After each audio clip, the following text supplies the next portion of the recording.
নমস্কার বন্ধুরা, আমি প্রিয়ব্রত আর তোমরা শুনছো ফেনোমেনাল আর্কাইভ। আর আজ তোমাদের জন্য আমার চ্যানেলের বিশেষ নিবেদন, ব্যোমকেশ বক্সীর চরিত্র দ্বারা অনুপ্রাণিত একটি কাহিনী, ঋতুরাজ রহস্য। গল্পটি লিখেছেন অরুণাশিস রায়চৌধুরী। গল্প পাঠে আমি প্রিয়ব্রত মুখার্জি। তাহলে আর একটুও সময় ব্যয় না করে শুরু হচ্ছে আমাদের আজকের কাহিনী, অরুণাশিস রায়চৌধুরীর লেখা কাহিনী ঋতুরাজ রহস্য।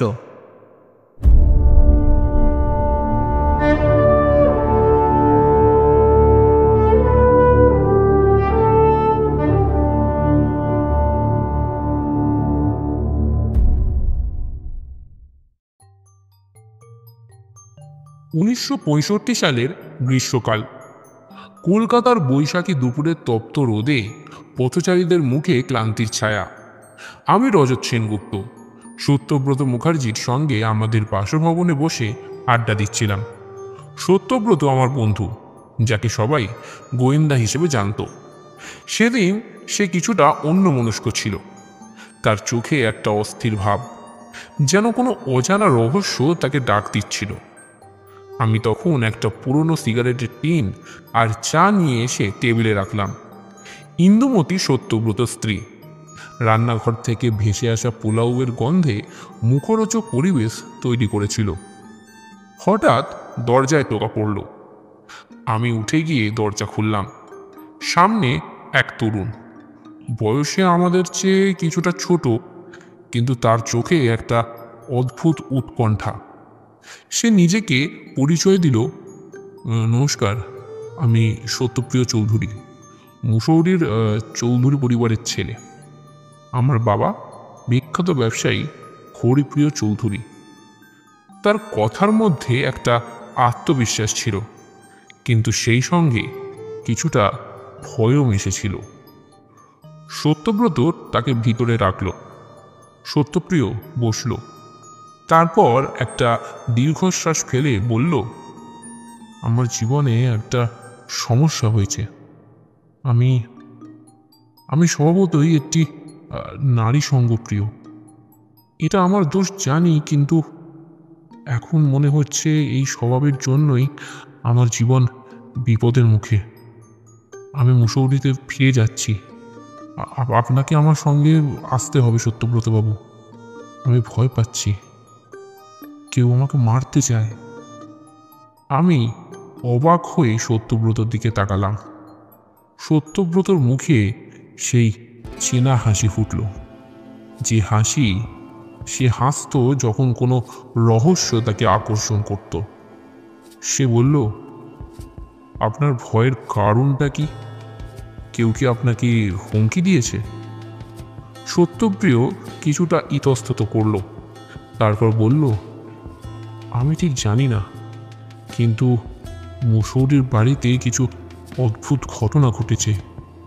আমার বাবার ব্যবসার শত্রু আছে অনেক, আর আমার নিজেরও কিছু জটিল সম্পর্ক রয়েছে। আমি আপনাকে এর থেকে বেশি আর কিছু বলতে পারছি না। শুধু এইটুকু জানি, আমার জীবন খুব বিপদের মুখে। আপনি আমার সঙ্গে মুসৌরি চলুন সত্যব্রতবাবু। সত্যব্রত কিছুক্ষণ চুপ করে থাকলো, তারপর বলল, ঠিক আছে, আমি যাব, কিন্তু আপনাকে সবটা খুলে বলতে হবে। রহস্য যত গাঢ় হয় ততই আমার কৌতূহল বাড়ে। আমি বুঝতে পারলাম সত্যব্রতর মন ইতিমধ্যেই মুসৌরির পথে ছুটেছে। ইন্দুমতি এসে আমাদের জন্য খাবার নিয়ে এলো। সে সত্যপ্রিয়র দিকে তাকিয়ে একটু হাসল, কিন্তু তার চোখে একটা সন্দেহের ছায়া দেখলাম। সত্যপ্রিয় খাবারের দিকে তাকিয়ে বলল, আপনার স্ত্রীর হাতের রান্না অসাধারণ সত্যব্রতবাবু। ইন্দুমতি হেসে বলল, আর একটু থাকলে আরও ভালো খাবার পেতেন। সত্যপ্রিয় হাসল, কিন্তু তার হাসি কেমন যেন ফ্যাকাশে।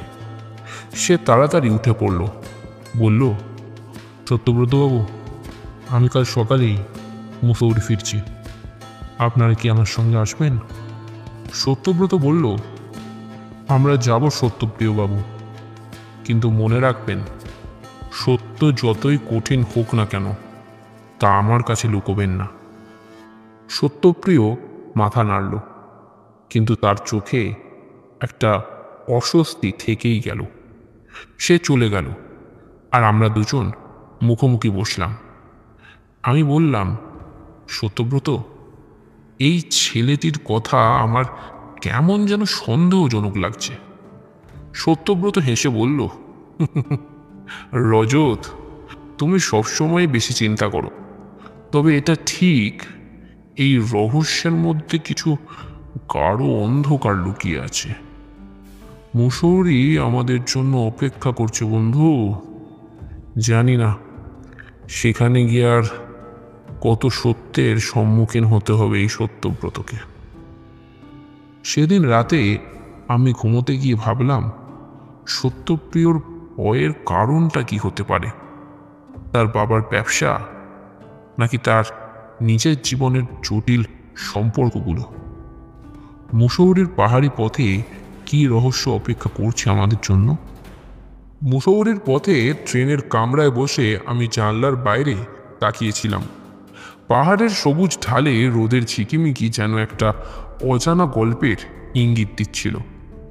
সত্যব্রত পাশে বসে একটা পুরনো বইয়ের পাতা উল্টাচ্ছিল। তার মুখে সেই চেনা শান্ত ভাব, যেন কোনো রহস্য তাকে ডাকলেও সে তৈরি ছিল তা মোকাবেলা করতে। আমরা সত্যপ্রিয় চৌধুরীর আমন্ত্রণে মুসৌরি যাচ্ছিলাম, কিন্তু আমার মনের মধ্যে একটা অস্থিরতা কাজ করছিল। সত্যপ্রিয়ের কথাগুলো, তার ভয়, তার অস্বস্তি, সব মিলিয়ে মনে হচ্ছিল আমরা একটা গাঢ় অন্ধকারের দিকে এগিয়ে যাচ্ছি। ট্রেন থেকে নেমে আমরা মুসৌরির পথ ধরলাম। পাহাড়ি রাস্তার বাঁকে বাঁকে শীতল হাওয়া এসে আমাদের মুখ স্পর্শ করল। সত্যব্রত হঠাৎ থামল, তার চোখ দূরের পাহাড়ের দিকে স্থির। আমি জিজ্ঞাসা করলাম, কি ভাবছো সত্যব্রত? সে হাসল, সেই হাসি যা আমি বহুবার দেখেছি যখন তার মনের মধ্যে কোনো ধাঁধা তাকে টানছিল। সে বলল, রজত, এই পাহাড়ের মধ্যে কত রহস্য লুকিয়ে থাকতো তা কি কখনো ভেবেছ? সত্যপ্রিয়ের ভয়টা কি তার নিজের সৃষ্ট, নাকি এর পেছনে কোনো গভীর কারণ আছে? আমি কিছু একটা বলতে যাচ্ছিলাম, কিন্তু তখনই একটা গাড়ি এসে আমাদের সামনে থামল। চৌধুরী পরিবারের পুরনো চালক, নাম রামলাল, আমাদের নাম ধরে ডাকল। সে বলল, সত্যপ্রিয় বাবু আপনাদের জন্য অপেক্ষা করছেন, চলুন আপনাদের বাড়িতে নিয়ে যাই। চৌধুরীদের প্রাসাদপ্রম বাড়িটা মুসৌরির একটা নির্জন পাহাড়ের ওপর অবস্থিত ছিল। বাড়ির সামনে বিশাল বাগান, কিন্তু ফুলের মধ্যে একটা বিষণ্ণতা যেন লুকিয়েছিল। আমরা বাড়িতে পৌঁছতেই রামলাল আমাদের একটা বড় হল ঘরে নিয়ে গেল, কিন্তু সেখানে সত্যপ্রিয়ের দেখা পাওয়া গেল না। পরিবর্তে একজন মধ্যবয়সী ভদ্রলোক, চেহারায় কঠোর, আমাদের দিকে তাকিয়ে এগিয়ে এলেন। তিনি নিজেকে পরিচয় দিলেন, আমি হরিপ্রিয় চৌধুরী, সত্যপ্রিয়ের বাবা। আপনারা নিশ্চয়ই সত্যব্রত মুখার্জি আর রজত সেনগুপ্ত। সত্যব্রত মাথা নাড়ল, কিন্তু আমি লক্ষ্য করলাম হরিপ্রিয় বাবুর চোখে একটা অস্থিরতা। তিনি বললেন, আমার ছেলে আপনাদের ডেকেছিল জানি, কিন্তু সে আর নেই। আমি চমকে উঠলাম, মানে সত্যপ্রিয় কোথায় গেছে? হরিপ্রিয় বাবুর মুখ শুকিয়ে গেল। তিনি কোনো মতে বললেন,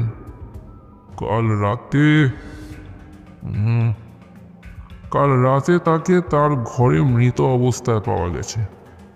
কেউ তাকে খুন করেছে। সত্যব্রতর মুখে কোনো ভাবান্তর হলো না।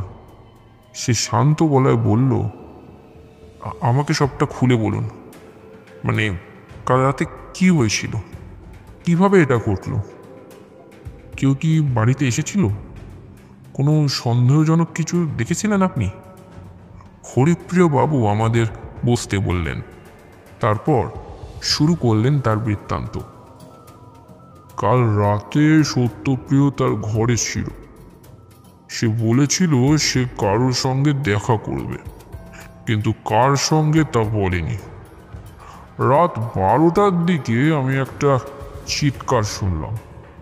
দৌড়ে তার ঘরে তখন গেলাম, আর গিয়ে দেখি সে মেঝেতে পড়ে আছে, তার বুকে ছুরির আঘাত। ঘরের জানালা খোলা, কিন্তু কাউকেই দেখা যায়নি। আমি এবার সত্যব্রতর দিকে তাকালাম। তার চোখে সেই চীনা দীপ্তি, যা আমি দেখতাম যখন কোনো রহস্য তাকে চ্যালেঞ্জ জানাতো। সে বলল, আমি ঘরটাকে একবার দেখতে পারি? আর বাড়ির সবাইকার সঙ্গে একবার একটু কথা বলতে চাই। হরিপ্রিয় বাবু আমাদের সত্যপ্রিয়ের ঘরের দিকে নিয়ে গেলেন। ঘরটা ছিল প্রশস্ত, কিন্তু এখনও একটা ভয়ের ছায়া যেন ঝুলেছিল। মেঝেতে রক্তের দাগ শুকিয়ে গিয়েছিল। সত্যব্রত ঘরের প্রতিটি কোণ পরীক্ষা করল। জানালার কাছে গিয়ে সে মাটির ওপর কিছু পায়ের ছাপ দেখল। এবার সে হরিপ্রিয় বাবুকে উদ্দেশ্য করে বলল, এই ছাপগুলো দেখেছেন হরিপ্রিয় বাবু? এগুলো বাইরে থেকে এসেছে মনে হচ্ছে, কেউ জানলা দিয়ে ঢুকেছিল। আমি বললাম, কিন্তু কে হতে পারে? সত্যপ্রিয় তো বলেছিল তার জীবনে অনেক বিপদ, সে কি কাউকে চিনত? সত্যব্রত মাথা নাড়ল। এখনো কিছু বলা যায় না রজত, তবে এই খুনের পেছনে একটা গভীর কারণ আছে। সত্যপ্রিয়ের জীবনের জটিলতা, তার বাবার ব্যবসা বা এই পরিবারের কোনো গোপন ইতিহাস, সব কিছু খতিয়ে দেখতে হবে আমাদের। এরপর আমরা বাড়ির অন্যান্য সদস্যদের সঙ্গে দেখা করলাম। হরিপ্রিয় বাবুর স্ত্রী মালতী দেবী একজন শান্তশিষ্ট মহিলা, কিন্তু তার চোখে একটা গাঢ় দুঃখ ছিল। তিনি বললেন, সত্যপ্রিয় আমার একমাত্র সন্তান ছিল। সে ভুল পথে গিয়েছিল জানি, কিন্তু তার এমন পরিণতি হবে এমনটা আমি কখনো ভাবিনি, কখনো না। বাড়িতে আরো ছিলেন সত্যপ্রিয়ের বোন শিখা। তার বয়স 25-এর কাছাকাছি। সে কোনো কথা বলল না, শুধু চুপচাপ বসে থাকলো। তার চোখে একটা অদ্ভুত শূন্যতা। সত্যব্রত তাকে জিজ্ঞেস করল, আপনার ভাইয়ের কোনো শত্রু ছিল? শিখা একটু ইতস্তত করল, তারপর বলল, সত্যপ্রিয়ের জীবনে অনেক মানুষ ছিল, সবাই তাকে ভালোবাসত না। বিশেষ করে তার এক বন্ধু অমিতাভ। তার সঙ্গে সত্যপ্রিয়ের প্রায় ঝগড়া হতো। ঝগড়াটা কি নিয়ে হতো? সত্যব্রত জিজ্ঞাসা করল। শিখা চুপ করে গেল, তারপর বলল, আমি ঠিক জানি না বুঝলেন, তবে অমিতাভ বলেছিল সত্যপ্রিয় তার জীবন নষ্ট করে দিয়েছে। সত্যব্রত আর কিচ্ছু জিজ্ঞাসা করল না, কিন্তু আমি বুঝলাম তার মনের মধ্যে একটা জ্বালবোনা শুরু হয়ে গিয়েছে। সে হরিপ্রিয় বাবুকে বলল, আমি এই অমিতাভের সঙ্গে কথা বলতে চাই, আর আপনার ব্যবসার শত্রুদের সম্পর্কেও যদি কিছু বলেন তাহলে মানে এই কেসটার ক্ষেত্রে আমি খুবই উপকৃত হতাম। হরিপ্রিয় বাবু মাথা নাড়লেন। আমার ব্যবসায় শত্রু আছে সত্যব্রত বাবু, কিন্তু তারা কি আমার ছেলেকে খুন করবে? আমি কিছুই জানি না, কিচ্ছু বুঝতে পারছি না বুঝলেন। সেদিন সন্ধ্যায় আমরা বাড়ির বাইরে বাগানে বসলাম। পাহাড়ের শীতল হাওয়া আমাদের মুখে এসে লাগলো। সত্যব্রত বলল, রজত, এই খুনের পেছনে একটা গভীর গল্প লুকিয়ে আছে বন্ধু। সত্যপ্রিয়ের জীবনের গাঢ় ছায়াগুলো আমাদের খুঁজে বের করতে হবে। আমি বললাম, কিন্তু কোথা থেকে শুরু করবে? এই পরিবারের সবাই যেন কিছু একটা লুকোচ্ছে। সত্যব্রত হাসল। ঠিক বলেছ, এই বাড়ির প্রতিটি কোণে রহস্য লুকিয়ে আছে। আমাদের কাজ হলো সেই রহস্যের জট খোলা। দেখি, আস্তে আস্তে কিছু তো একটা হবে, কিছু তো একটা হবেই। রাত গভীর হলো, আমি ঘুমোতে গেলাম, কিন্তু মনের মধ্যে একটা অস্বস্তি রয়ে গেল।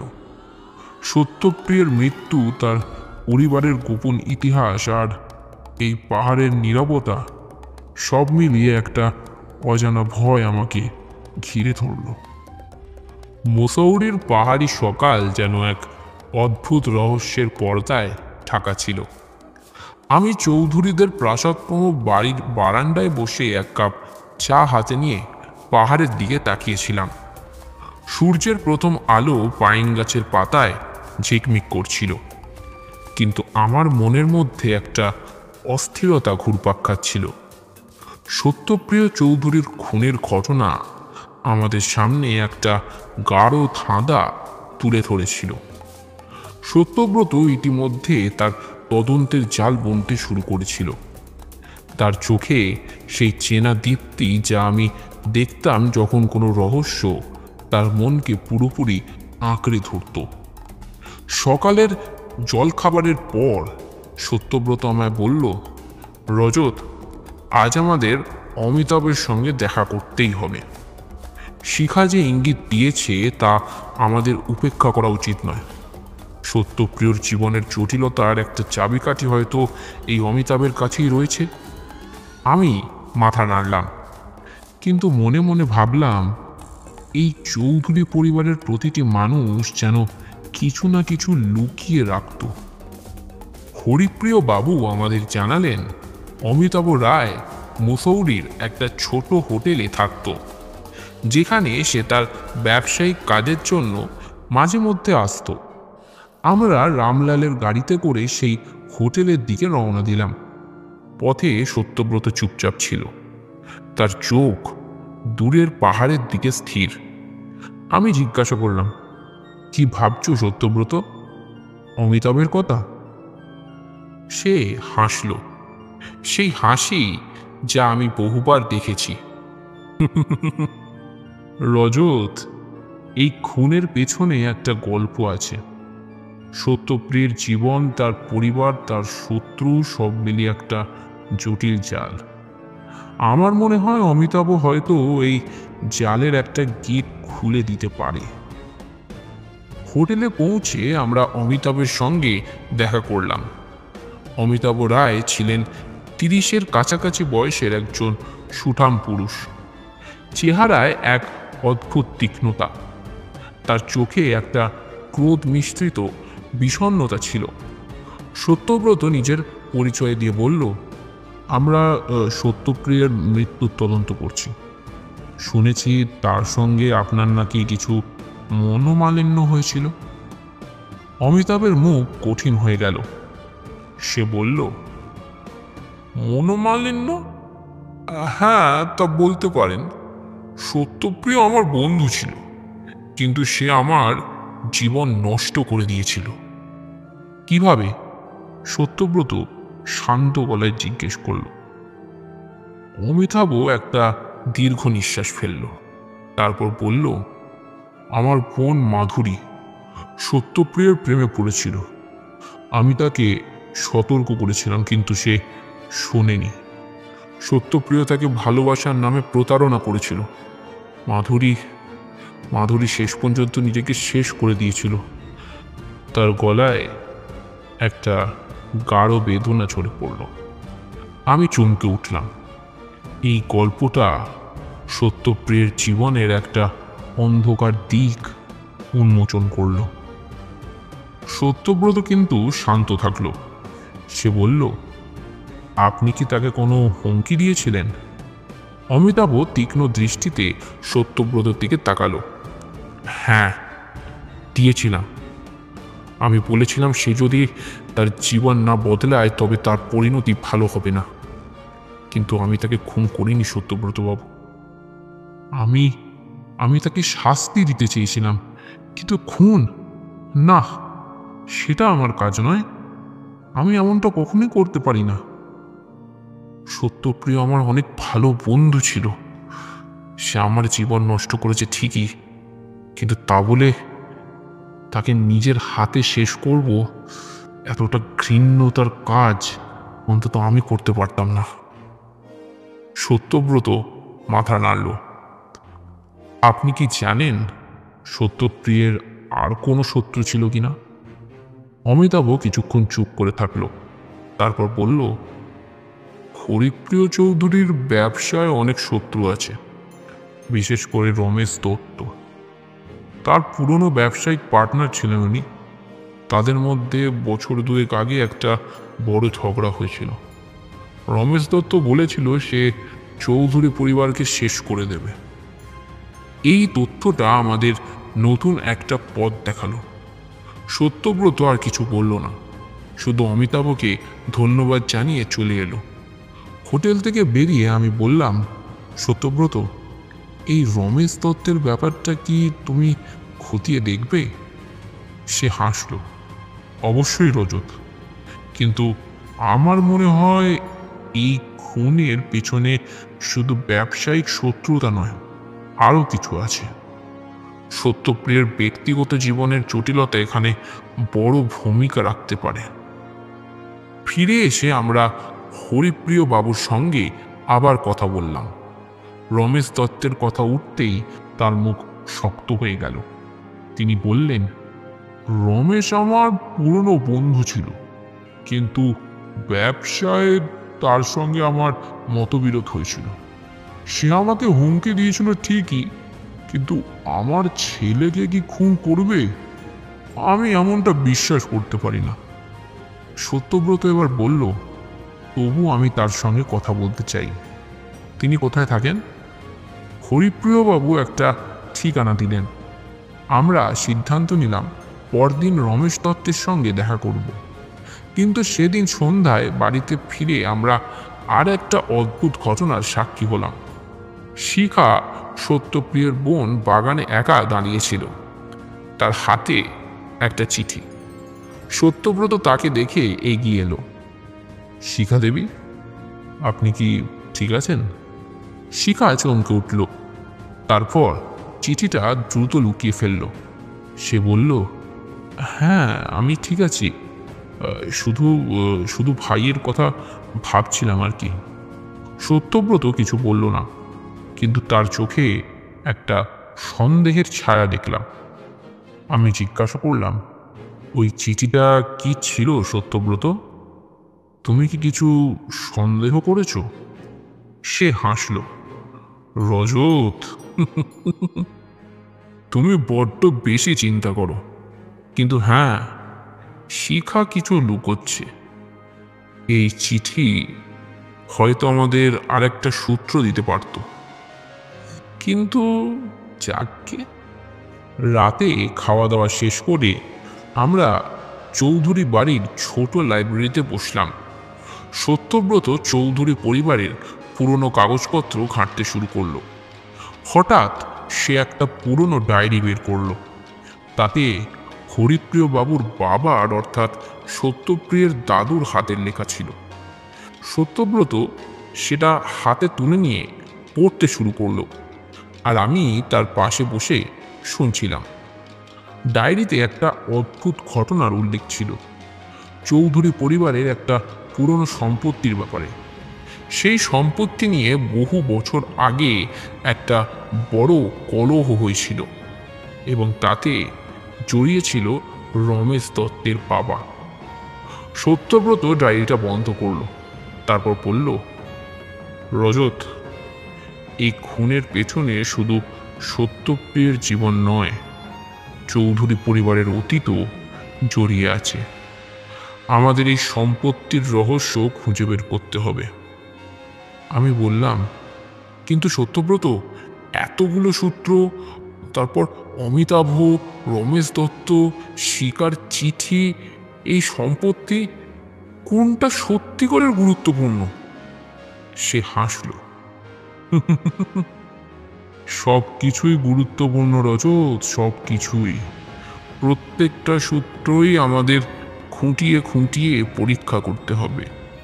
এই রহস্যের প্রতিটি টুকরো একটা বড় ছবির অংশ, বা একটা বড় পাজেলও বলতে পারো। আর আমাদের সেই ছবি বা পাজেলটা পুরোপুরি সমাধান করে দেখতে হবে। যতক্ষণ না পর্যন্ত এই রহস্যের উদ্ঘাটন হচ্ছে, ততক্ষণ পর্যন্ত প্রত্যেকটা সূত্র আমাদের পাজেলের এক একটা পিসের মতো জুড়ে যেতে হবে। আর যখন সেই শেষ সূত্র বা শেষ পিসটা পেয়ে যাব, ব্যাস, তখনই কেল্লা ফতে বন্ধু, কেল্লা ফতে। রাত গভীর হলো। পাহাড়ের নীরবতা যেন আমাদের ঘিরে ধরল। আমি ঘুমোতে গেলাম, কিন্তু মনের মধ্যে একটা অস্থিরতা রয়ে গেল। সত্যপ্রিয়ের মৃত্যু, তার পরিবারের গোপন ইতিহাস, আর পাহাড়ের ছায়া, সব মিলিয়ে একটা গাঢ় রহস্য আমাদের দিকে এগিয়ে আসছিল ধীরে ধীরে। মুসৌরির পাহাড়ি সকালে কুয়াশার পাতলা চাদর যেন রহস্যের আরেকটি স্তর যোগ করছিল। আমি চৌধুরীদের বাড়ির বারান্দায় দাঁড়িয়ে পাহাড়ের দিকে তাকিয়েছিলাম। সূর্যের আলো ধীরে ধীরে কুয়াশা ভেদ করছিল, কিন্তু আমার মনের মধ্যে একটা গাঢ় অস্থিরতা ঘনিয়ে উঠছিল। সত্যপ্রিয় চৌধুরীর খুনের রহস্য যত এগোচ্ছিল, ততই জটিল হয়ে উঠছিল। সত্যব্রত তার তদন্তের জালে একের পর এক নতুন সূত্র জড়িয়ে নিচ্ছিল, কিন্তু আমি জানতাম এই জালের প্রতিটি গিঁট খোলার পেছনে একটা অজানা বিপদ লুকিয়ে থাকবে। সকালে আমরা রমেশ দত্তর সঙ্গে দেখা করতে রওনা দিলাম। রমেশ দত্ত মুসৌরির একটি নির্জন পাহাড়ি বাংলোয় থাকত। পথে যেতে যেতে সত্যব্রত বলল, রজত, চৌধুরী বাড়ির অতীতের সঙ্গে এই রমেশ দত্তের একটা গভীর সম্পর্ক আছে। পুরনো সম্পত্তির ব্যাপারটা আমাদের খতিয়ে দেখতে হবে। আমি জিজ্ঞেস করলাম, তুমি কি মনে করছো এই খুনের পেছনে সেই সম্পত্তি মূল কারণ? সত্যব্রত হাসল, সেই হাসি যা আমি বহুবার দেখেছি যখন তার মনের মধ্যে একটা ধাঁধা তাকে টানত। শুধু সম্পত্তি নয় বন্ধু, এর পেছনে আরও কিছু আছে।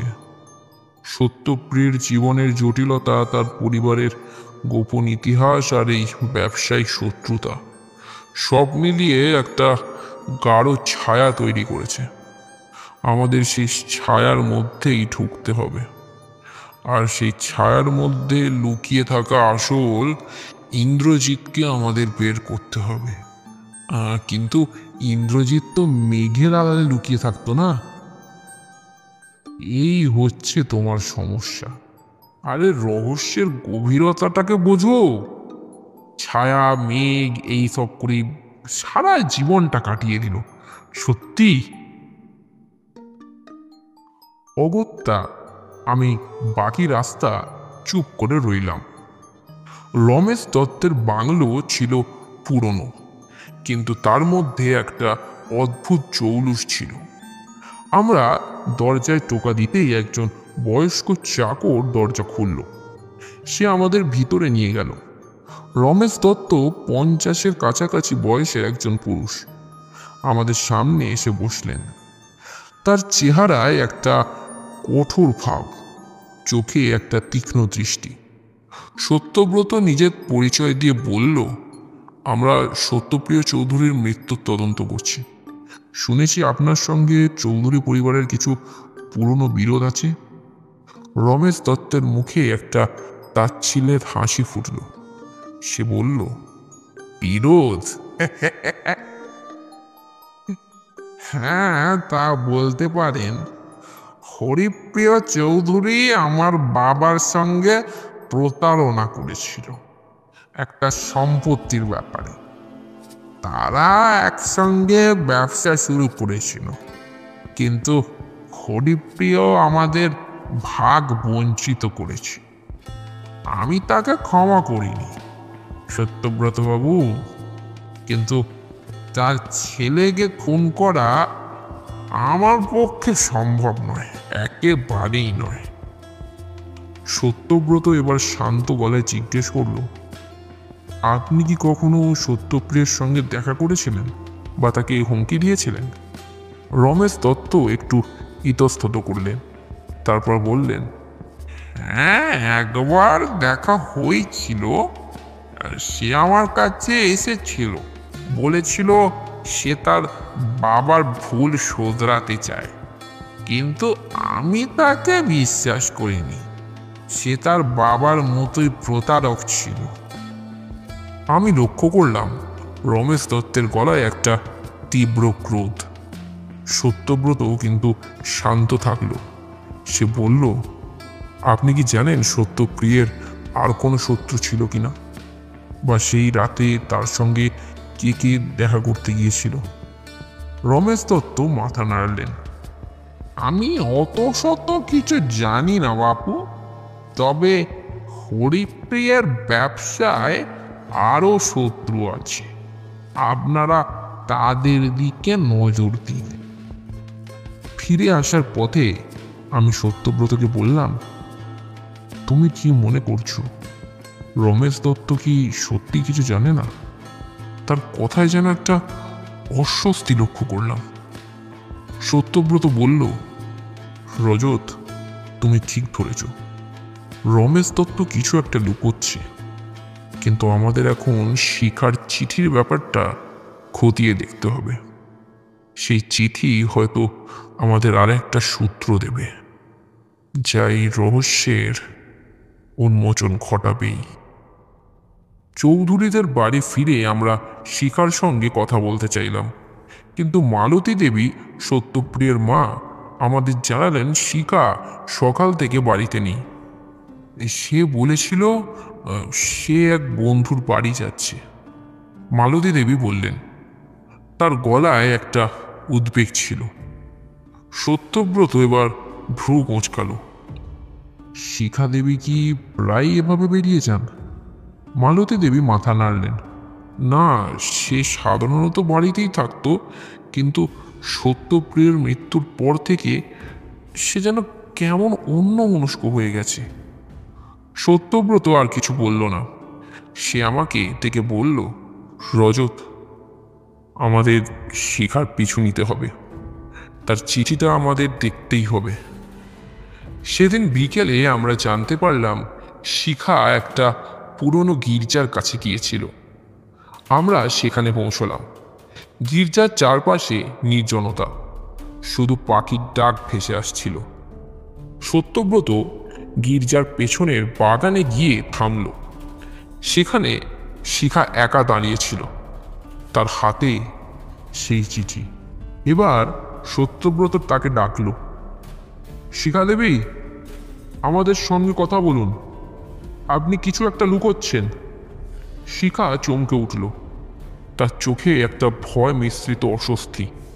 সে বলল, আমি আমি কিছু লুকোইনি, এটা শুধু একটা ব্যক্তিগত চিঠি।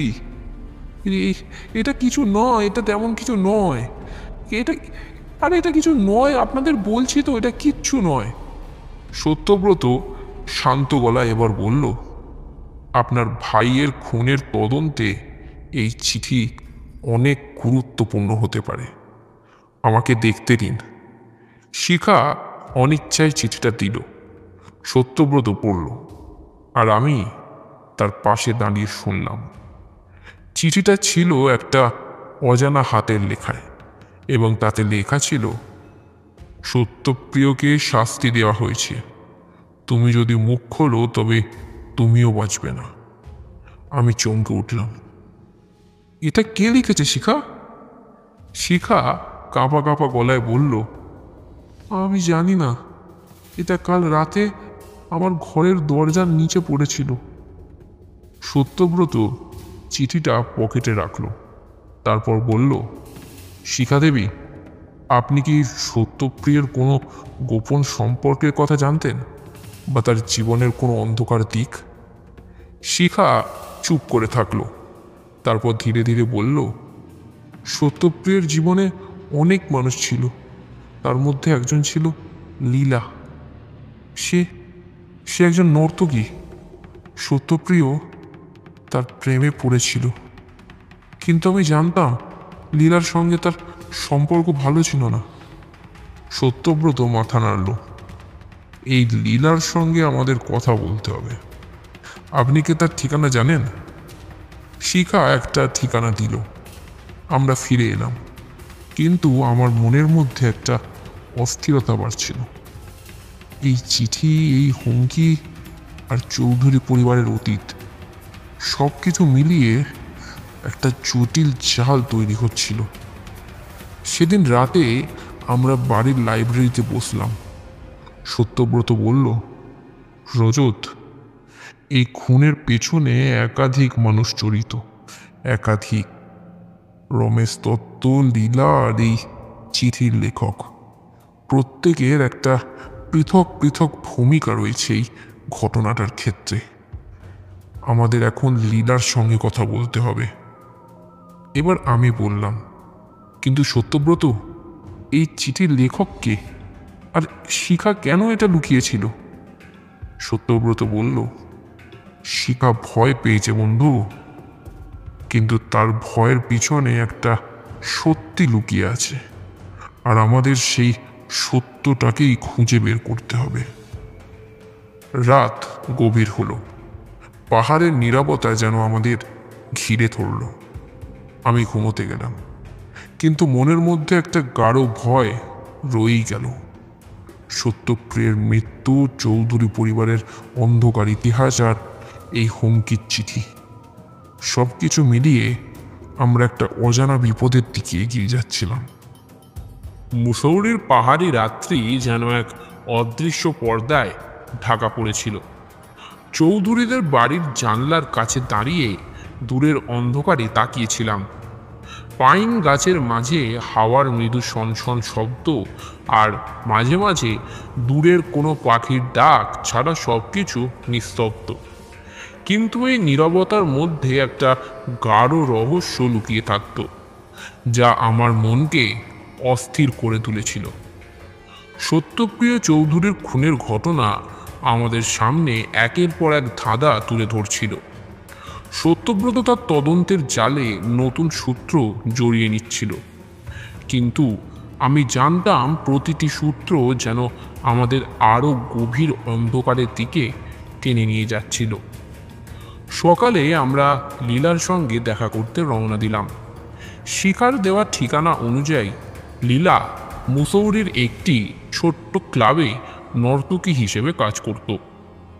পথে যেতে যেতে আমি সত্যব্রতকে জিজ্ঞাসা করলাম, তুমি কি মনে করছো এই লীলাই সেই চিঠির লেখক, বা সত্যপ্রিয়ের খুনের সঙ্গে ওর কি কোনো সংযোগ লুকিয়ে আছে? সত্যব্রত বলল, রজত, লীলা হয়তো এই রহস্যের একটা চাবিকাঠি, কিন্তু আমার মনে হয় এই খুনের পেছনে একাধিক মানুষ জড়িত। চিঠিটা রমেশ দত্ত, চৌধুরী পরিবারের অতীত, আর সব মিলিয়ে একটা জটিল গল্প তৈরি হচ্ছে। আমাদের সেই গল্পের শেষটা খুঁজে বার করতে হবে। লীলার ক্লাবটি ছিল মুসৌরির বাজারের কাছে একটা পুরনো দোতলা বাড়িতে। ভিতরে ঢুকতেই একটা মৃদু সঙ্গীতের সুর ভেসে এলো। লীলা আমাদের সঙ্গে একটা ছোট ঘরে দেখা করলো। সে ছিল 30-এর কাছাকাছি বয়সের এক তরুণী। চেহারায় একটা অদ্ভুত মায়া, কিন্তু চোখে একটা গাঢ় বিষণ্ণতা। সত্যব্রত নিজের পরিচয় দিয়ে বলল, আমরা সত্যপ্রিয় চৌধুরীর মৃত্যুর তদন্ত করছি। শুনেছি আপনার সঙ্গে তার একটা সম্পর্ক ছিল। লীলার মুখে একটা ক্ষণিকের ছায়া পড়ল। সে বলল, হ্যাঁ, সত্যপ্রিয় আমার জীবনে এসেছিল। আমি তাকে ভালোবাসতাম, কিন্তু সে আমাকে কখনো সত্যি মনে ভালোবাসেনি। আমি তার কাছে শুধু একটা খেলনা ছিলাম। তার গলায় একটা তিক্ততা ঝরে পড়ল। আমি জিজ্ঞাসা করলাম, আপনি কি তার মৃত্যুর রাতে তার সঙ্গে দেখা করেছিলেন? লীলা মাথা নাড়ল। না, আমি তাকে অনেকদিন দেখিনি। সে আমাকে ছেড়ে দিয়েছিল। কিন্তু সে থামল। তারপর ধীরে ধীরে বলল, সে আমাকে বলেছিল তার জীবনে বিপদ আসছে। সে বলেছিল কেউ তাকে মারতে চায়। সত্যব্রত ভুরু কোঁচকালো। সে কি কারোর নাম বলেছিল? লীলা কিছুক্ষণ চুপ থাকলো, তারপর বলল, সে একবার একটা নাম উল্লেখ করেছিল, কমলেশ। কমলেশ সেন। সে বলেছিল কমলেশ তার সঙ্গে একটা পুরনো ঝগড়ার জের টানছে। ব্যাস, এইটুকুই। এর থেকে বেশি আমি আর কিছু জানি না। ব্যাস এইটুকুই। এই নতুন নামটা আমাদের চমকে দিল। সত্যব্রত বলল, এই কমলেশ সেনকে, আপনি কি তার সম্পর্কে কিছুই জানেন না?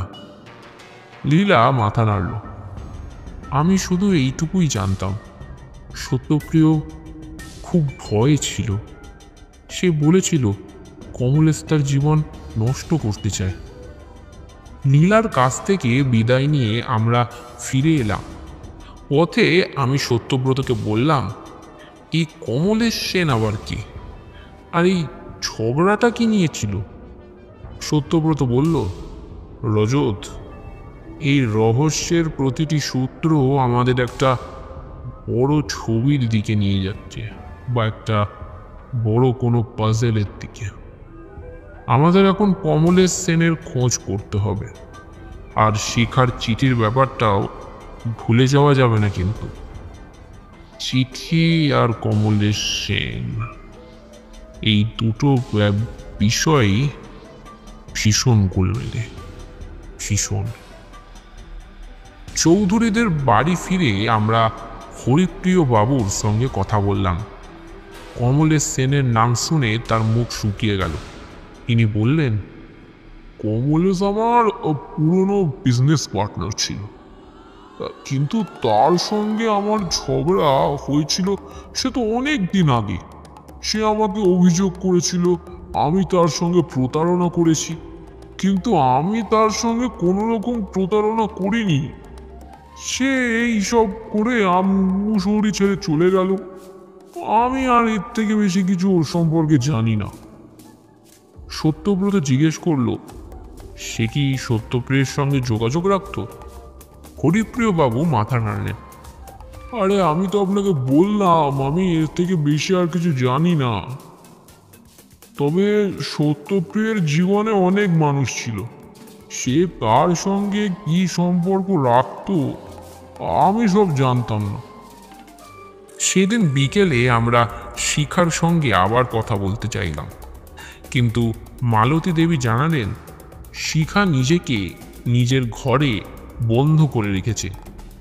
এবার সত্যব্রত বলল, রজত, আমাদের শিখার ঘরে যেতে হবে। সে কিছু একটা তো লুকোচ্ছে, আর আমার মনে হয় সেই চিঠির পিছনে আরও কিছু আছে, কিছু এমন যেটা সামনে এলে হয়তো অনেক বড় একটা রহস্যের সমাধান হয়ে যাবে। কিন্তু শিখা সেটাকে কিছুতে সামনে নিয়ে আসতে চাইছে না। রজত, চলো। আমরা শিখার ঘরের দরজায় টোকা দিলাম। কিছুক্ষণ পর শিখা দরজা খুলল।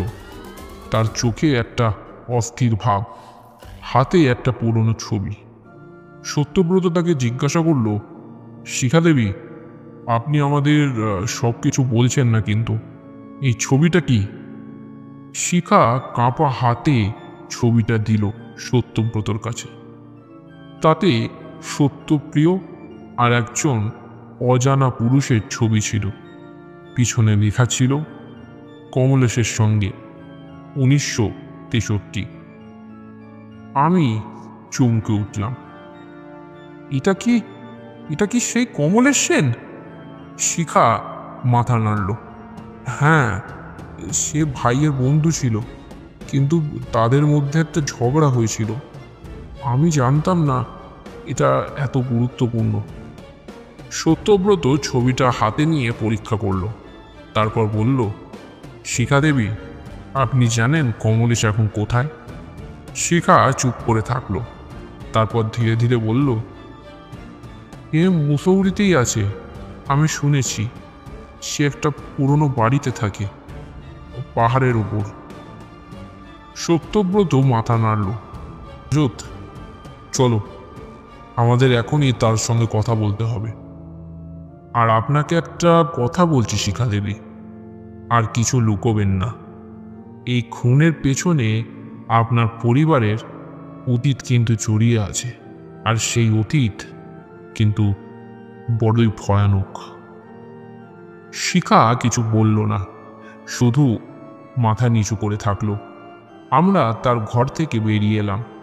বাইরে এসে আমি বললাম, সত্যব্রত, এই কমলেশ সেন কি খুনি হতে পারে? আর শিখা কেন এত ভয় পাচ্ছে? সত্যব্রত বলল, রজত, শিখা ভয় পাচ্ছে কারণ সে জানে এই রহস্যের গভীরে তার পরিবারের কোনো গোপন ইতিহাস আছে। কমলেশ সেন হয়তো আমাদের সেই ইতিহাসের একটা অংশ বলতে পারে। সেদিন রাতে আমরা বাড়ির লাইব্রেরিতে বসলাম। সত্যব্রত চৌধুরী পরিবারের পুরনো ইতিহাসের কাগজপত্র আবার ঘাঁটতে শুরু করলো।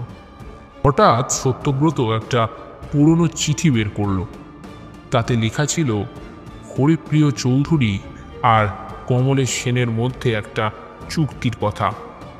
চুক্তিটা ছিল সেই সম্পত্তির ব্যাপারে, জানিয়ে রমেশ দত্তের বাবার সঙ্গেও ঝগড়া হয়েছিল। সত্যব্রত চিঠিটা আমাকে দেখিয়ে বলল, রজত, এই সম্পত্তি এই রহস্যের মূল। হরিপ্রিয় চৌধুরী এই সম্পত্তির জন্য অনেক শত্রু তৈরি করেছিলেন। কমলেশ সেন হয়তো এই শত্রুতার একটা অংশ। আমি বললাম, কিন্তু সত্যপ্রিয়ের খুনের সঙ্গে এর কি সম্পর্ক? সত্যব্রত বলল, সত্যপ্রিয় হয়তো এই সম্পত্তির গোপন কিছু জানত, আর সেই জন্যই তাকে খুন করা হয়েছে। আমাদের কমলেশ সেনের সঙ্গে কথা বলতে হবে। রাত গভীর হলো। পাহাড়ের নীরবতা যেন আমাদের ঘিরে ধরল। আমি ঘুমোতে গেলাম, কিন্তু মনের মধ্যে একটা গাঢ় ভয় রয়ে গেল। সত্যপ্রিয়ের মৃত্যু, চৌধুরী পরিবারের অন্ধকার ইতিহাস আর এই সম্পত্তির রহস্য, সব মিলিয়ে আমরা একটা বিপজ্জনক পথে পা রেখেছিলাম।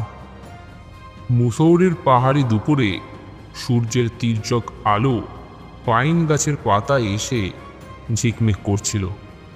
আমি চৌধুরীদের বাড়ির বাগানে একা দাঁড়িয়েছিলাম। মনের মধ্যে একটা অস্থির ঢেউ খেলছিল। সত্যপ্রিয় চৌধুরীর খুনের রহস্য যেন একটা গাঢ় অন্ধকারের গহ্বরে আমাদের টেনে নিয়ে যাচ্ছিল। প্রতিটি সূত্র, প্রতিটি কথোপকথন যেন একটা নতুন ধাঁধার দরজা খুলে দিচ্ছিল।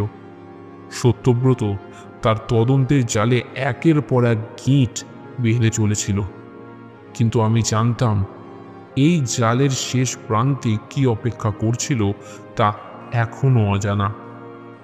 সকালে আমরা কমলেশ সেনের খোঁজে রওনা দিলাম। শিখার দেওয়া ঠিকানা অনুযায়ী কমলেশ একটা পুরনো বাড়িতে থাকত, মুসৌরির এক নির্জন পাহাড়ের চূড়ার এক প্রান্তে। পথে যেতে যেতে আমি সত্যব্রতকে জিজ্ঞাসা করলাম, তুমি কি মনে করছো এই কমলেশই কি সত্যপ্রিয়কে খুন করেছে? তার সঙ্গে সত্যপ্রিয়ের ঝগড়া যদি সম্পত্তির ব্যাপারে হয়, তবে সে কেন শিখাকে হুমকি দেবে? সত্যব্রত বলল, অযথ, তুমি বড্ড বেশি তাড়াহুড়ো করছো। কমলেশ হয়তো এই রহস্যের একটা অংশ, কিন্তু পুরো ছবিটা কিন্তু এখনো স্পষ্ট নয়। শিখার চিঠি, সম্পত্তি, চুক্তি আর চৌধুরী পরিবারের অতীত সব মিলিয়ে একটা গাঢ় জট পাকিয়ে আছে, আর আমাদের সেই জট খুলতে হবেই। দূর বাবা, তুমি তো প্রত্যেক দিনই বলছো জট খুলতে হবে, জট খুলতে হবে, জট খুলতে হবে। জটটা খুলছে কোথায়? এ তো একের পর এক সূত্র বেঁধেই চলেছে, বেঁধেই চলেছে। আর আমি বুঝতে পারছি না সত্যব্রত, ঘটনাটা কি ঘটছে। আমি ওই জন্যই বললাম, তুমি বড্ড বেশি অধৈর্য। ধৈর্য ধরো বন্ধু, ধৈর্য ধরো। আর আমি ধৈর্য ধরে থাকতে পারছি না। এই মুসৌরিতে আর যে কতদিন থাকতে হবে আমি জানি না।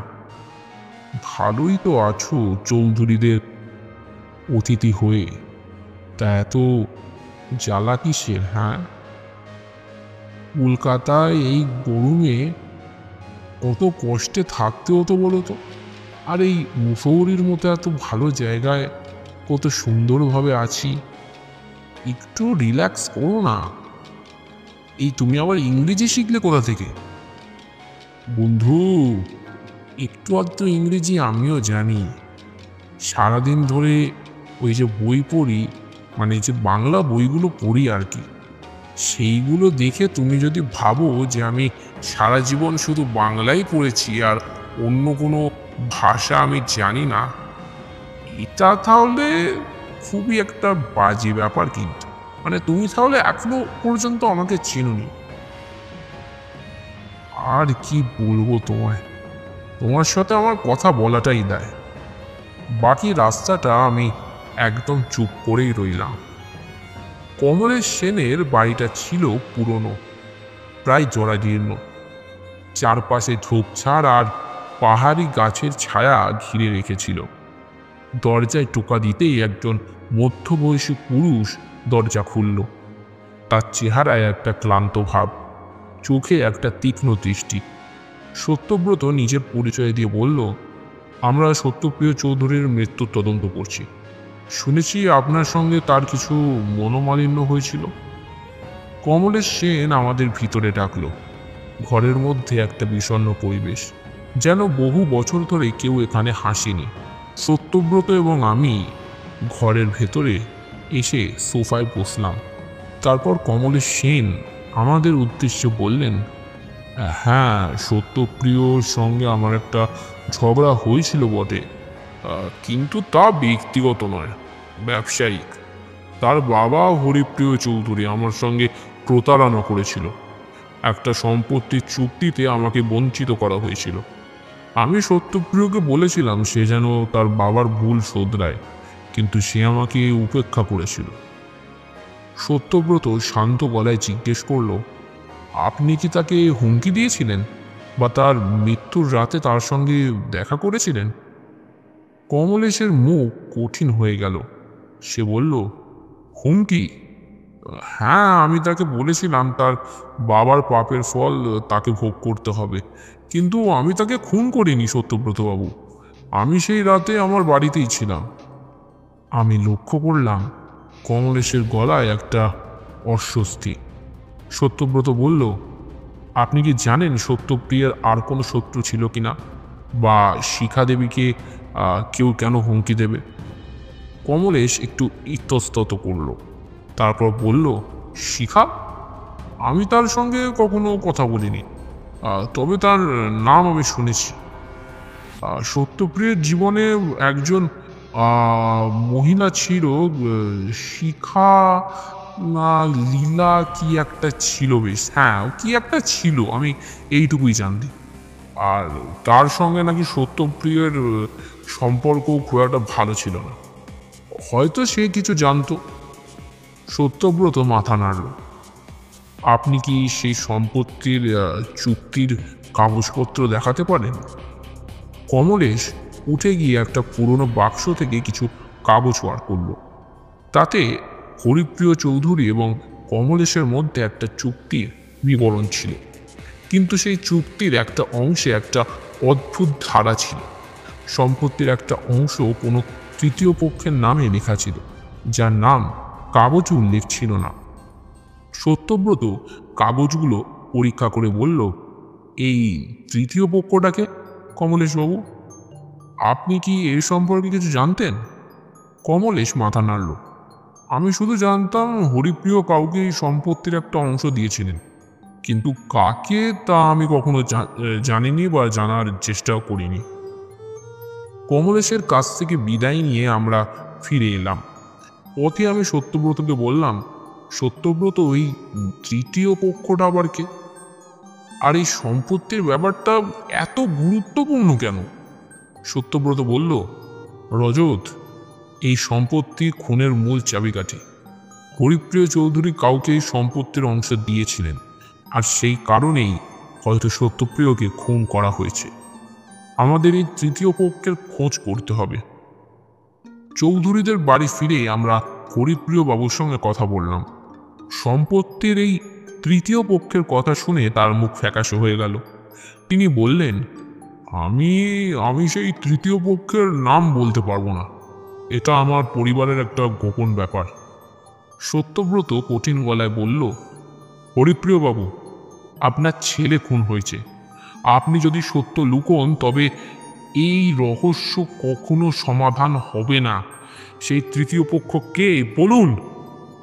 হরিপ্রিয় বাবু এবার দীর্ঘশ্বাস ফেললেন। তারপর বললেন, সে ছিল আমার বোন সরলা। আমি তাকে সম্পত্তির একটা অংশ দিয়েছিলাম, কিন্তু সে বহু বছর আগে মুসৌরি ছেড়ে চলে গিয়েছিল। আমি জানি না সে এখন কোথায়। এই নতুন তথ্য আমাদের চমকে দিল। সত্যব্রত জিজ্ঞাসা করল, আপনার বোনের সঙ্গে কি সত্যপ্রিয়ের কোনো যোগাযোগ ছিল? হরিপ্রিয় বাবু মাথা নাড়লেন। আমি এসব বিষয় জানতাম না, কিন্তু সত্যপ্রিয় হয়তো তার সঙ্গে যোগাযোগ করেছিল। সেদিন সন্ধ্যায় আমরা শিখার সঙ্গে আবার কথা বললাম। সরলার কথা শুনে সে অবাক হয়ে গেল। সে বলল, আমি এ বিষয়ে জানতাম না। আমার যে একটা পিসি আছে, ভাই কখনো তার কথা বলেও নি আমাকে। সত্যব্রত ভুরু কোঁচকাল। শিখা দেবী, আপনি কি নিশ্চিত সত্যপ্রিয় কখনো সরলার কথা বলেনি বা তার সঙ্গে কোনো চিঠি বা যোগাযোগের কথা উল্লেখ করেনি?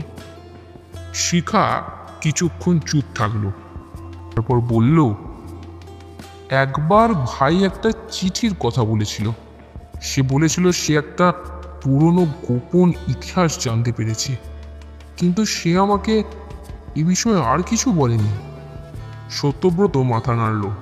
রজত, আমাদের এই সরলার খোঁজ করতে হবে।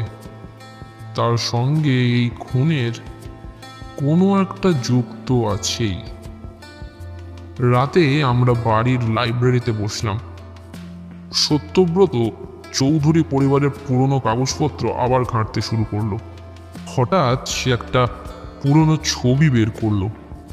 তাতে একজন তরুণী, যার চেহারায় হরিপ্রিয় বাবুর সঙ্গে অদ্ভুত মিল ছিল।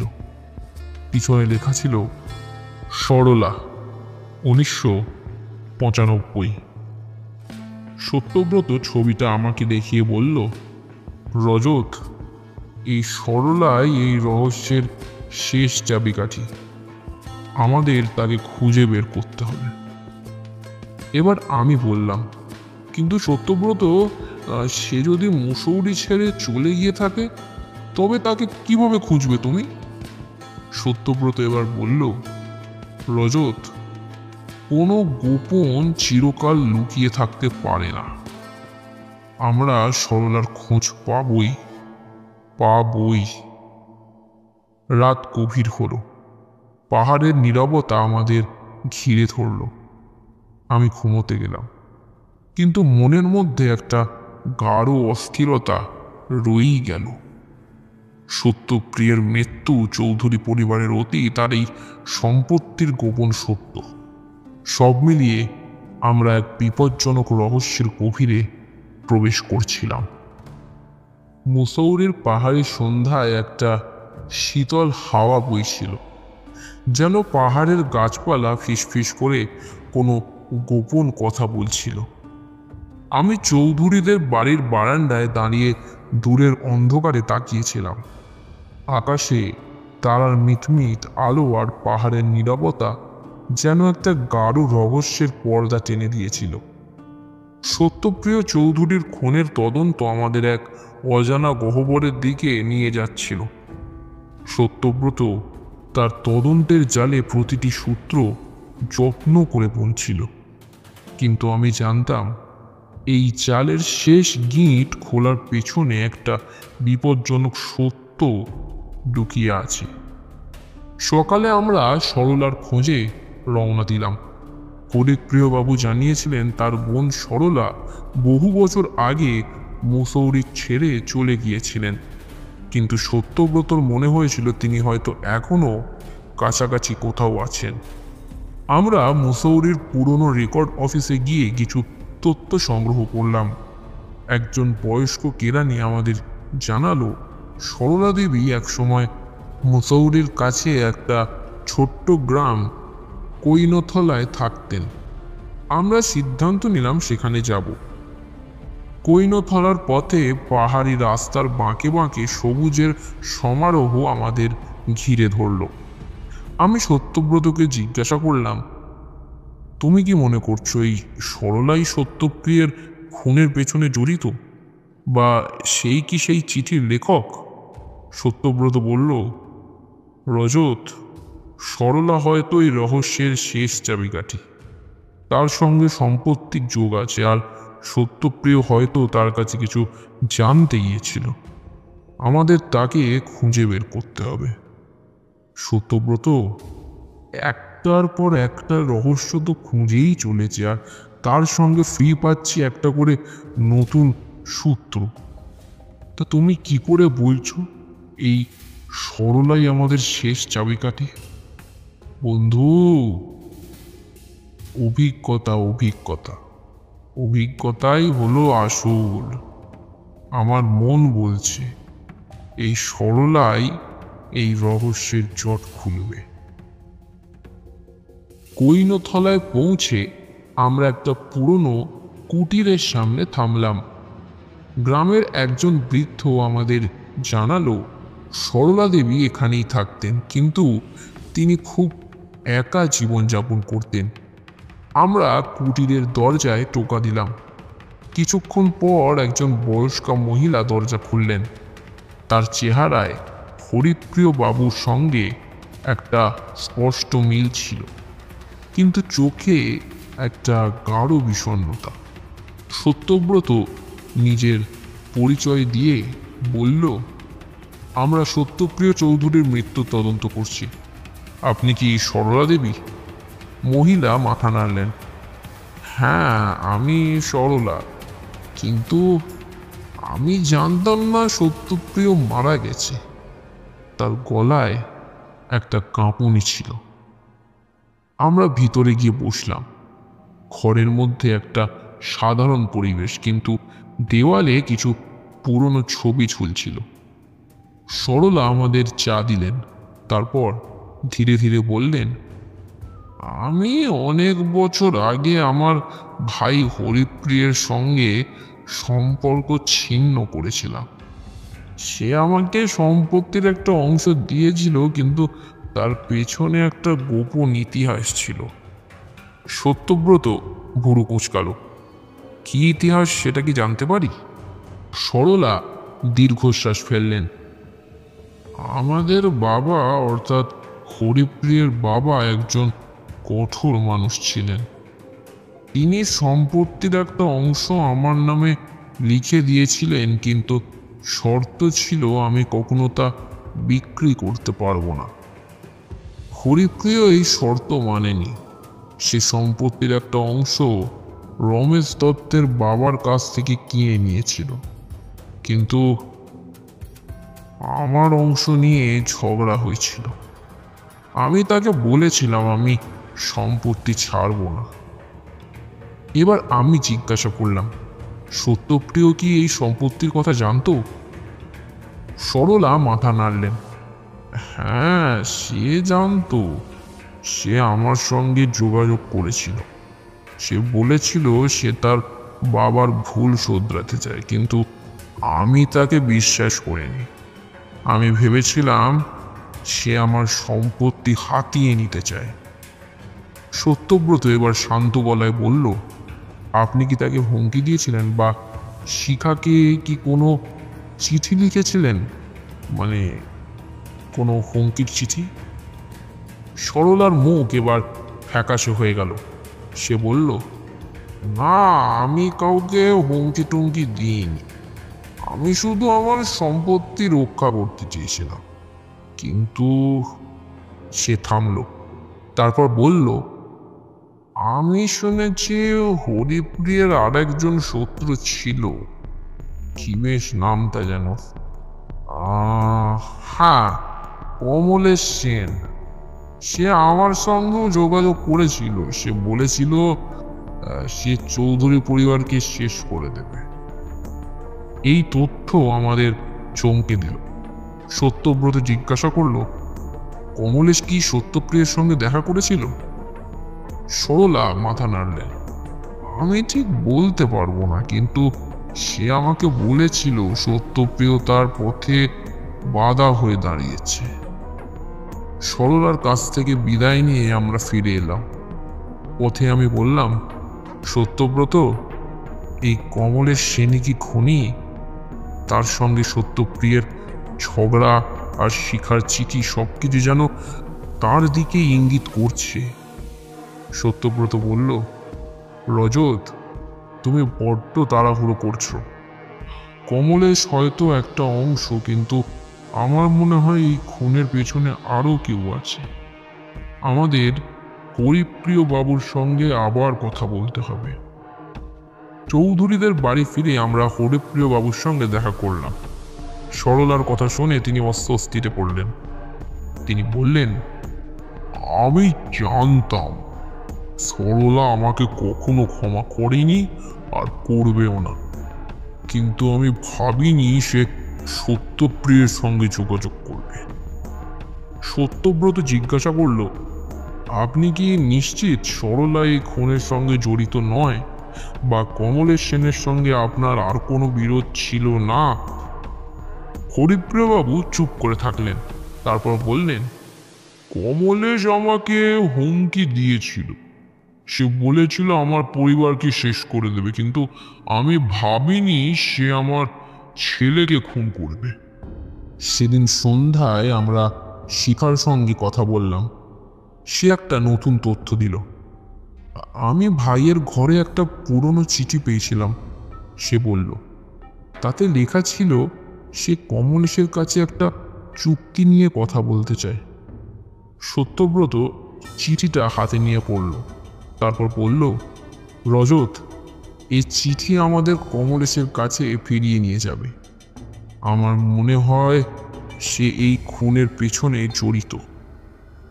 রাতে আমরা বাড়ির লাইব্রেরিতে বসলাম। সত্যব্রত বলল, রজত, এই খুনের পেছনে সম্পত্তির লোভ, পারিবারিক বিরোধ আর ব্যক্তিগত প্রতিশোধ মিশে আছে।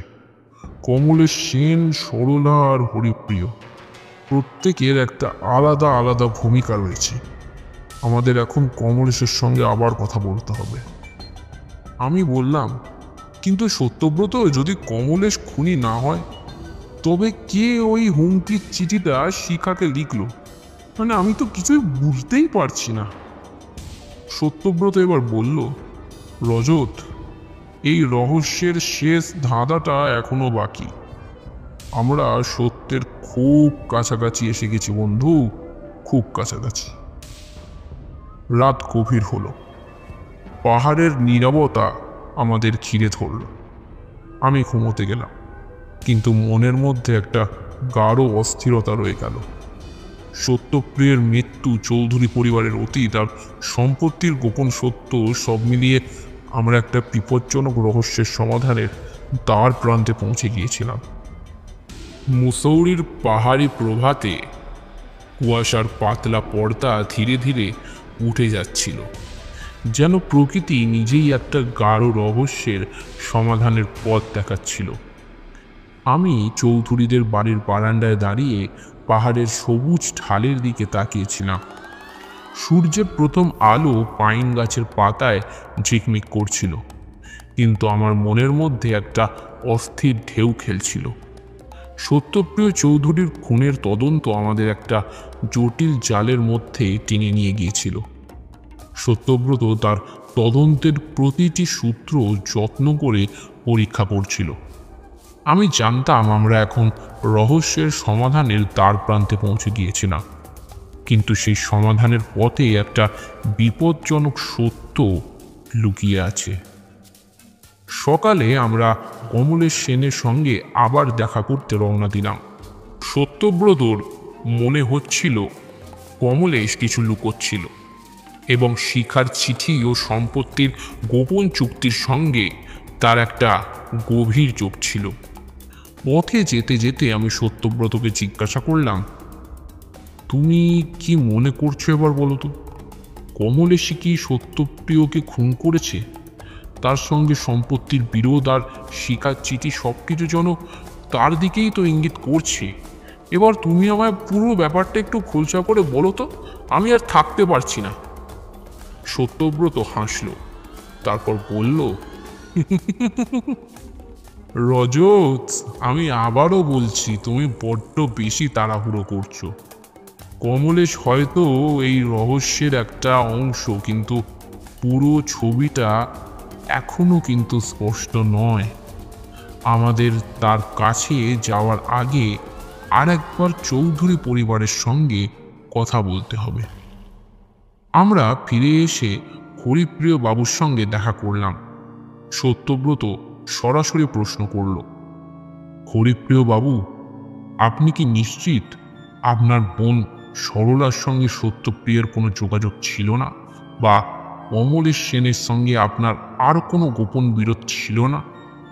হরিপ্রিয় বাবুর মুখ ফ্যাকাশে হয়ে গেল। তিনি কিছুক্ষণ চুপ থাকলেন, তারপর বললেন, আমি সত্যব্রত বাবু সব কিছু খুলে বলতে চাই। সরলার সঙ্গে আমার বিরোধ ছিল ঠিকই, কিন্তু সত্যপ্রিয় আমার কাছে গিয়েছিল। সে আমাকে বলেছিল সে সরলার কাছ থেকে সম্পত্তির একটা অংশ ফিরিয়ে আনতে চায়। আমি তাকে বারণ করেছিলাম, কিন্তু সে শোনেনি। সত্যব্রত ভুরু কুঁচকালো। আর কমলেশ সেন, তার সঙ্গে সত্যপ্রিয়ের কি সম্পর্ক ছিল? হ্যাঁ? হরিপ্রিয়বাবু দীর্ঘশ্বাস ফেললেন, তারপর বললেন, কমলেশ আমার পুরনো ব্যবসায়িক পার্টনার বা সহযোগীও বলতে পারেন, কিন্তু সে আমার সঙ্গে প্রতারণার অভিযোগ তুলেছিল। সত্যপ্রিয় তার সঙ্গে যোগাযোগ করেছিল সম্পত্তির ব্যাপারে কথা বলতে। আমি জানতাম না তাদের মধ্যে কি হয়েছিল। এই তথ্যের পর আমরা কমলেশ সেনের বাড়ির দিকে রওনা দিলাম।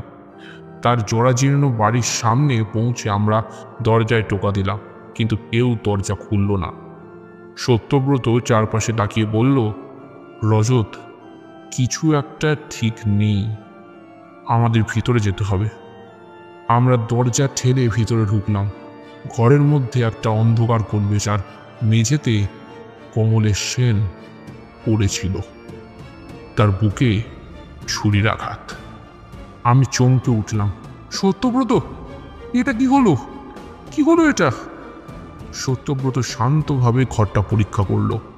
মেঝেতে রক্তের দাগ আর একটা ছেঁড়া কাগজ পড়েছিল। সত্যব্রত কাগজটা তুলে পড়তে শুরু করলো। তাতে লেখা ছিল, সত্য প্রকাশ পেলে সব শেষ হয়ে যাবে। আমি বললাম, এটা কি সেই চিঠির মতোই? কে লিখছে এইসব? আমি তো কিছুই বুঝতে পারছি না। সত্যব্রত হাসল, রজত, এই চিঠি আমাদের খুনিকে বের করতে সাহায্য করবে, কিন্তু আমাদের আগে চৌধুরীদের বাড়ি ফিরতে হবে। আমরা বাড়ি এসে হরিপ্রিয় বাবু, মালতী দেবী আর শিখাকে একসঙ্গে ডাকলাম। সত্যব্রত বলতে শুরু করলো, আমি এখন এই খুনের রহস্যের সমাধান করতে চাই। সত্যপ্রিয়ের মৃত্যু, কমলেশের মৃত্যু আর শিখার চিঠি, সব কিছুর পেছনে একটা গাঢ় সত্য লুকিয়ে আছে। সে এবার দৃঢ় প্রত্যয়ের সঙ্গে শুরু করল, সত্যপ্রিয় সম্পত্তির গোপন চুক্তির কথা জানতে পেরেছিল। সে সরলার কাছে গিয়েছিল তার বাবার ভুল শোধরাতে, কিন্তু সে আর একটা গোপন কিছু জানতে পেরেছিল, সম্পত্তির তৃতীয় পক্ষের নাম। আর সেই তৃতীয় পক্ষ ছিলেন মালতী দেবী। মালতী দেবী চমকে উঠলেন। আমি? এটা কি বলছেন সত্যব্রতবাবু? আমি তো এ বিষয়ে কিছুই জানি না। সত্যব্রত শান্ত গলায় বলল, মালতী দেবী, আপনি হরিপ্রিয় বাবুর সঙ্গে বিয়ের আগে সরলার বন্ধু ছিলেন। সম্পত্তির একটা অংশ আপনার নামে লেখা হয়েছিল, কিন্তু আপনি তা কখনো প্রকাশ করেননি। সত্যপ্রিয় যখন এটা জানতে পেরেছিল, সে আপনার কাছে এসেছিল। আপনি ভয় পেয়েছিলেন যে সত্য প্রকাশ হলে আপনার পরিবারের সম্মান নষ্ট হবে, তাই আপনি তাকে খুন করেছিলেন। হরিপ্রিয়বাবু চিৎকার করে উঠলেন, এটা কি করে সম্ভব? হ্যাঁ, মালতী মালতী আমাদের ছেলেকে খুন করেছে? কোনো মা কি কখনো তার নিজের ছেলেকে খুন করতে পারে? হ্যাঁ? সত্যব্রত এবার বলল, হরিপ্রিয় বাবু, আপনার স্ত্রী শুধু সত্যপ্রিয়কে খুন করেননি, কমলেশকেও খুন করেছেন, কারণ কমলেশ জানত সম্পত্তির গোপন চুক্তির কথা। আর শিখাকে হুমকি দেওয়ার চিঠিও মালতী দেবীরই লেখা। শিখা কাঁপা কাঁপা গলায় বলল, মা, এটা সত্যি? মা, চুপ করে থেকো না, বলো এটা সত্যি। মালতী দেবী চুপ করে থাকলেন, তারপর ধীরে ধীরে বললেন, আমি আমি সত্যপ্রিয়কে বাঁচাতে চেয়েছিলাম, কিন্তু সে আমাকে ব্ল্যাকমেল করছিল। সে বলেছিল সে সব কিছু প্রকাশ করে দেবে। আমি ভয় পেয়েছিলাম, আমি তাকে খুন করেছি। আর কমলেশ, সে সত্যপ্রিয়ের সঙ্গে কথা বলেছিল। আমি জানতাম সে মুখ খুলবেই, তাই তাকেও। তার গলা ভেঙে গেল। হরিপ্রিয়বাবু মাথা নিচু করে বসে পড়লেন। শিখা কাঁদতে শুরু করল। সত্যব্রত বলল, মালতী দেবী, আপনি সম্পত্তির লোভে নয়, ভয়ে এই খুন করেছেন। কিন্তু সব সত্য তো সবসময় লুকিয়ে থাকে না। আর হ্যাঁ, আর একটা কথা তো আপনাদের বলাই হলো না, মালতী দেবী কেন এই সম্পত্তির ভাগ পেয়েছিলেন জানেন? কারণ হরিপ্রিয় বাবু, আপনার বাবার সঙ্গে যে মালতী দেবীর একটা অবৈধ সম্পর্ক ছিল। আপনার বাবা কিন্তু খুব সুবিধের লোক ছিলেন না, তাই নিজের মেয়ের বয়সী একটা মেয়ের সঙ্গেও অবৈধ সম্পর্ক রাখতে পিছুপা হননি। আর সত্যপ্রিয় কিন্তু এটাও জানতে পেরেছিল, আর এটাই ছিল সত্যপ্রিয়ের খুনের মূল কারণ। আমরা পুলিশকে ডাকলাম। মালতী দেবীকে নিয়ে যাওয়া হলো। হরিপ্রিয়বাবু আর শিখা নীরবে দাঁড়িয়ে থাকলো। আমরা বাড়ি থেকে বেরিয়ে এলাম। পাহাড়ের শীতল হাওয়া আমাদের মুখে এসে লাগলো। আমি বললাম, সত্যব্রত, এই রহস্যের সমাধান এত কঠিন যে হবে আমি ভাবিনি, আর এর ফল যে এত মারাত্মক হবে সেটাও ভাবতে পারিনি। সত্যব্রত হাসল আর তারপর বলল, রজত, সত্য সবসময় কঠিন হয়, কিন্তু তাকে খুঁজে বের করাই যে আমার কাজ, কারণ আমার নাম যে সত্যব্রত, আর সত্যকে অন্বেষণ করাই যে আমার একমাত্র ব্রত। কি, তাই না?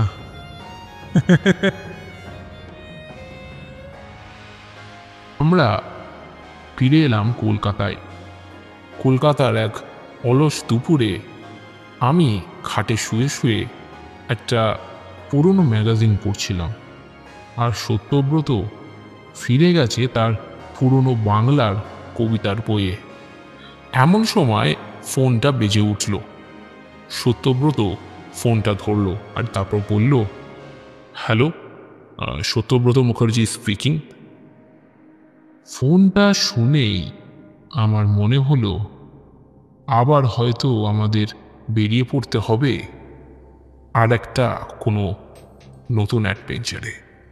রহস্যের মঞ্চে আবার অবতীর্ণ হবে সত্যব্রত, বিনাশ করতে সত্যের শত্রুদের।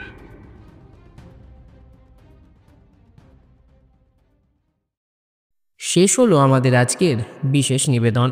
অরুণাশিস রায়চৌধুরীর লেখা কাহিনী ঋতুরাজ রহস্য। গল্প পাঠে আমি প্রিয়ব্রত মুখার্জি। প্রচার অলঙ্করণ পিক্সেল ক্যানভাস। আমি আশা করব আমার চ্যানেলের আজকের নিবেদনটি তোমাদের সবাইকার খুব খুব খুব ভালো লেগেছে। আর যদি ভালো লেগে থাকে তোমরা জানো কি করতে হবে, লাইক এবং কমেন্ট, আর নিজের বন্ধুদের সাথে এই ভিডিওটা অতি অবশ্যই শেয়ার করবে। আর এরকমই নিত্য নতুন গল্প পেতে চাইলে আমার চ্যানেল অর্থাৎ ফেনোমেনাল আর্কাইভকে সাবস্ক্রাইব করবে এবং পাশে থাকা বেল আইকনটাকে প্রেস করে অলে সিলেক্ট করে রাখবে। অলে সিলেক্ট করে রাখা মানে হলো আমি যখনই কোনো নতুন গল্প আপলোড করব তার নোটিফিকেশান কিন্তু সবার আগে চলে যাবে তোমার কাছে। তাহলে আজকের জন্য এইটুকুই। দেখা হবে আবার আগামী সপ্তাহে অথবা কোনো মিডউইক মেনিয়ায়, মানে সপ্তাহের মাঝামাঝি যদি কোনো গল্প আমি দিতে পারি, ওটাকেই আমি নাম দিয়েছি মিডউইক মেনিয়া। তা সেক্ষেত্রে নয় দেখা হবে আগামী সপ্তাহে, আর নইলে কোনো মিডউইক মেনিয়ায়। আর ততদিনের জন্য তোমরা সবাই ভালো থেকো, সুস্থ থেকো, সবল থেকো এবং সর্বোপরি গল্পে থেকো।